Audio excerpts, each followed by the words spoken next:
What's up, everybody? So what I wanted to bring to you guys today was kind of an unwrapping of this Remus cat delete pipe for a Triumph Thunderbird.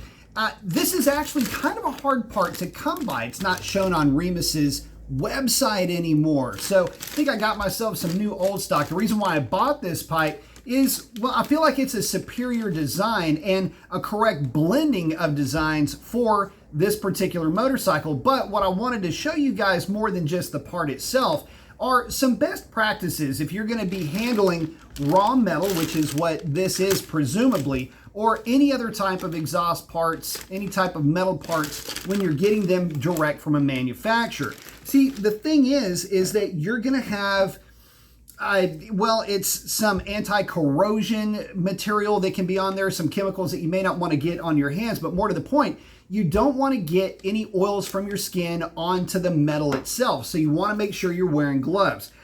So interesting fun fact, especially when you're handling exhaust parts and especially when you're talking about motorcycles. What can happen is the oils in your finger, sweat, whatever could be going on, can get onto the metal itself. And what will happen is you'll leave a fingerprint.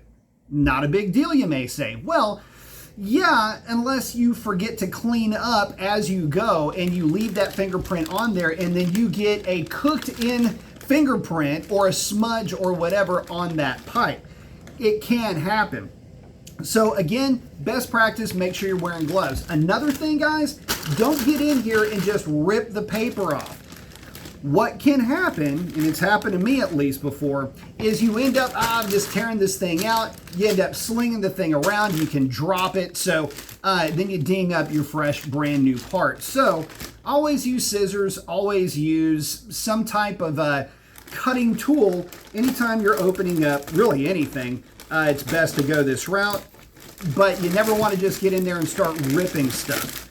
Although it could, I don't know, be a bit more satisfying to do so. So let's take a look at this thing. So anytime you get stuff like this, you want to inspect it. Make sure that you're not going to be getting fingerprints on it or anything else. And guys, I got to tell you, welds on this thing look pretty sharp. And this is in, I think it's 304 stainless. That sound cool? There you go. So really nice part. Now, one of the things that I wanted to do specifically was to look in here at where this crossover meets the actual pipe itself. And if you guys can see, there we go. Look how clean that is. Of course, I haven't touched this. Typically, what I would do in this scenario is I would be looking to get in there and clean up any intrusion, anything like that, but there's just nothing. That's the crossover side. Here is arguably the more important side to that. And there's really nothing in here that I can see that I need to go in and clean up.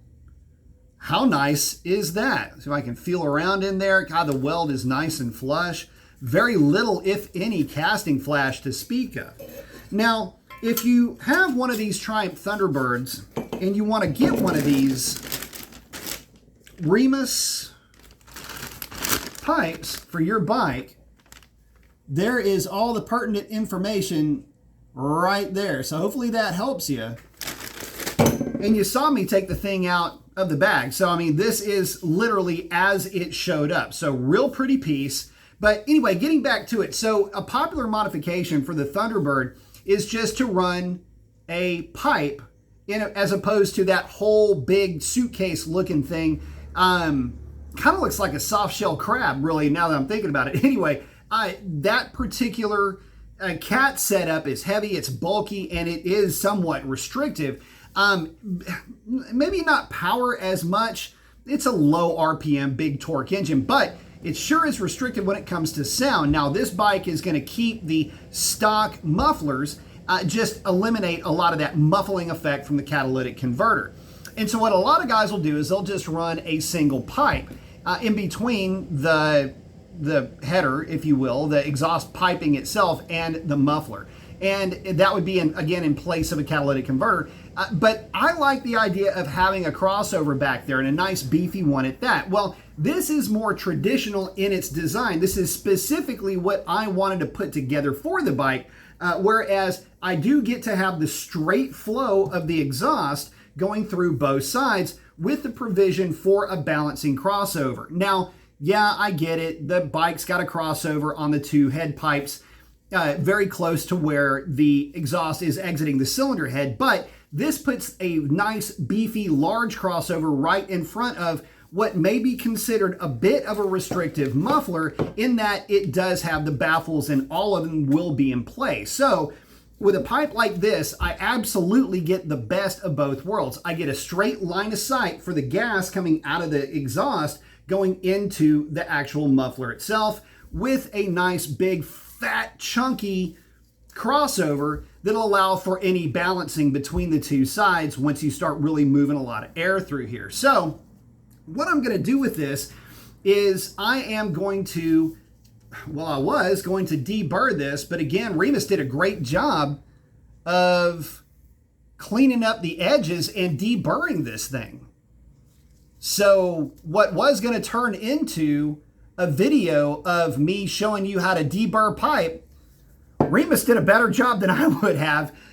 So there you have it. Did a great job. This is not focusing very well. They did a great job of finishing up this part in a really clean way. They did it not only on the actual header pipes themselves, but they did it on the crossover too. So nice little attention to detail from the guys over at Remus. Oh, yeah, and one other thing that I wanted to show you guys is this pipe. Again, if you only had just the pipe here as opposed to, you know, one of the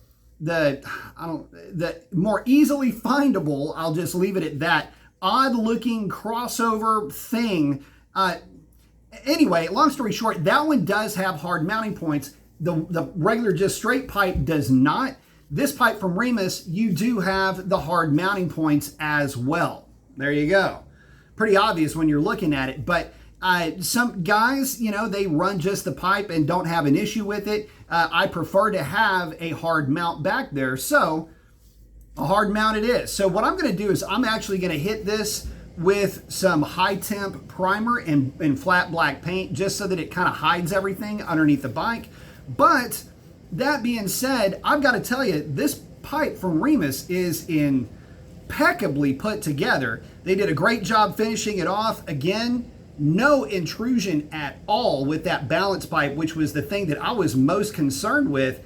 Whereas you can see where that balance pipe is coming in there. You can imagine if this was some cheap whatever type of pipe where you just have pipes going into other pipes and it's just welded, where you actually had the pipe in the way of exhaust gas flow. This is really nice.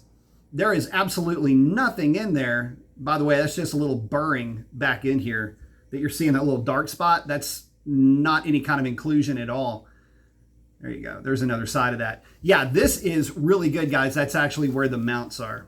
So yeah, this is really clean. So if you've got one of the Triumph Thunderbirds and you're thinking about putting a cat delete pipe on, one last time for you kids in the back, here are all the part numbers. Hopefully you can see that. Hopefully it will focus, and that'll give you an idea for what you're looking for if you want this pipe. If that was too quick for you, just go back and hit pause. So with that, I guess I'm kind of done. I don't need to clean any of this up. I just need to get it looking kind of good for when it goes underneath the bike. And with that, that's a wrap. Y'all have a great one. Adios.